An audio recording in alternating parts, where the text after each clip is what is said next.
Hi friends, அஸ்ஸலாமு அலைக்கும். எல்லோரும் எப்படி இருக்கீங்க? நான் ரொம்ப நல்லா இருக்கேன். நீங்களும் நல்லா இருக்கீங்கன்னு நினைக்கிறேன். இன்ஷா அல்லாஹ் அல்லாஹ்கிட்ட துவா செய்கிறேன். இன்றைக்கி நம்ம என்ன பார்க்க போகிறோம்னு பார்த்தீங்கன்னா, வறுத்து அரைச்சி மட்டன் குழம்பு வைக்க போகிறோம். ஃபஸ்ட்டு நான் உங்களுக்கு காமிச்சிருக்கேன் என்னென்ன போடணும் இன்க்ரீடியன்ட்ஸ் அப்படின்னு சொல்லிட்டு காமிச்சிருக்கேன். இதோட லாஸ்ட்லேயுமே நான் என்னென்ன மசாலா வறுத்துருக்கேன் அப்படின்றதையும் உங்களுக்கு காமிச்சிருக்கேன். ஓரளவு நான் உங்கள்கிட்ட சொல்கிறேன். வரமிளகா, வரமல்லி, சோம்பு, சீரகம், கசகசா, பட்டை, ஏலக்காய், கிராம்பு எல்லாம் கொஞ்சம் நம்ம என்ன மசாலா எவ்வளோக்கு நமக்கு தேவைப்படுமோ அந்த அளவு குவான்டிட்டியில் நான் எடுத்திருக்கேன். இன்றைக்கி நான் ஒரு 1/4 கிலோ தான் கறி வாங்கியிருக்கோம். ஸோ அதுக்கேற்ற மசாலாவை தான் நான் அரைச்சிருக்கேன். இதுக்கு வேறு எந்த உரப்பும் நம்ம போட தேவையில்லை. இந்த வெறும் மசாலா போட்டாவே சாப்பாடு ரொம்ப அருமையாக இருக்கும். நான் எப்பயுமே கடம் மசாலா மோஸ்ட்லி ரெஃபர் பண்ண மாட்டேன். கடம் மசாலா போட மாட்டேன். வீட்டில் அரைச்சி வச்சுருப்பேன். ஸோ நம்ம இன்றைக்கி ஃப்ரெஷ்ஷாக அரைச்சி செய்யலாமே அப்படின்றதுக்காக தான் இந்த மாதிரி நான் ட்ரை பண்ணேன். ரொம்ப நல்லா இருந்துச்சு. அதனால இதை நான் உங்கள்கிட்ட ஷேர் பண்ணியிருக்கேன். ஃபஸ்ட்டு எப்பயும் போல் கறிக்குழம்பு எப்படி வைக்கிறதுன்னு சொல்லி நான் ஒரு வீடியோ உங்களுக்கு போட்டிருக்கேன். பார்க்காதவங்க போய் பாருங்கள். இது எப்பயும் போல் வெங்காயம், தக்காளி, பச்சை மிளகா போட்டு நல்லா வதங்கினதுக்கப்புறம் கறியும் போட்டு வதங்கினதுக்கப்புறம் கறிக்குழம்புனாவே மஞ்சத்தூள் போடுவோம். ஸோ அதனால் கறியும் போட்டு நல்லா ஒரு வதக்கிடுங்க. ஒரு 5 நிமிஷமாச்சும் நல்லா வதங்கட்டும். கறிக்கு தேவையான அளவுக்கு உப்பு போட்டுட்டு நல்லா வதங்கினதுக்கப்புறம் மஞ்சத்தூள். நான் இன்றைக்கி 1/2 ஸ்பூன் மிளகாத்தூள் எடுத்துக்கேன். எங்கள் வீட்டில் கொஞ்சம் காரமாக இருந்தால் தான் எல்லாத்துக்கும் பிடிக்கும். நான் வரமிளகா ஒரு 5 வரமிளகா தான் வறுத்தேன். ஸோ அதனால் உரப்பு பத்தாதா அப்படின்றதுக்காக நான் ஒரு 1/2 ஸ்பூன் மிளகாத்தூள் அதில் போட்டிருக்கேன். 1/2 ஸ்பூன் மிளகாத்தூள், 1 ஸ்பூன் மஞ்சத்தூள், கொஞ்சோண்டு உப்பு போட்டு நல்லா வதக்குங்க. ஒரு 10 நிமிஷமாச்சும் மசாலா நல்லா ஒன்று சேரட்டும்.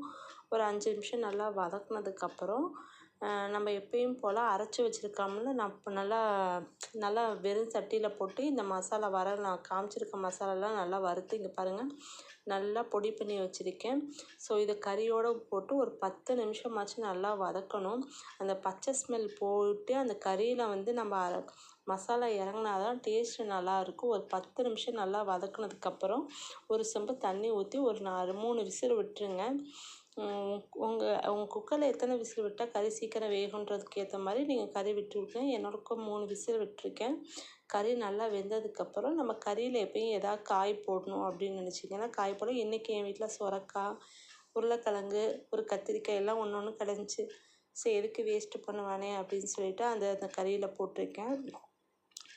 3 விசில் விட்ட பிறகு பாருங்கள் கறி சூப்பராக வெந்துருச்சு. ஸோ வெந்ததுக்கப்புறமேலு உப்பு உரப்பெல்லாம் பார்த்துக்கோங்க. உங்களுக்கு ஏதாச்சும் மிஸ்டேக் இருந்தால் இந்த ஸ்டேஜில் போடுங்க. ஏன்னா காய் போட்டதுக்கப்புறம் போட்டால் நல்லா இருக்காது. நான் இன்றைக்கி காய் போட்டதுக்கப்புறம் ஒரு விசில் விட்டு ஆஃப் பண்ணிடுவேன் அப்படின்னு சொல்கிறதுக்காக காய் போட்டதுக்கப்புறமே இதை உப்பு உரப்பு கறி வெந்துருச்சா எல்லாத்தையுமே நீங்கள் டேஸ்ட்டு பார்த்துக்கோங்க. ஸோ நம்ம என்ன காய் போடுறோமோ அந்த காய் போட்டுக்கலாம். இன்றைக்கி ஒரு கொஞ்சோண்டு சொரக்காய் இருந்துச்சு, ஒரு கத்திரிக்காய், ஒரு உருளைக்கிழங்கு இருந்துச்சா, சரி எல்லாமே காய் போட்டுட்டு நான் காமிச்சிருக்கேன் உங்களுக்கு. ஒரு அரை மூடியில் கம்மியாக தான் தேங்காய் எடுத்திருக்கேன். ஸோ காய் வெந்ததுக்கப்புறம் இந்த தேங்காயையும் போட்டு நான் இன்றைக்கி விசில் விடுறதுனால எல்லாத்தையும் ஒன்றா போட்டு ஒரு விசில் விட்டு இறக்குனோம்னா கறி குழம்பு ரெடி ஆயிருமே அப்படின்னு சொல்லிட்டு எல்லாத்தையும் ஒன்றா போட்டு விசில் விட போகிறேன்.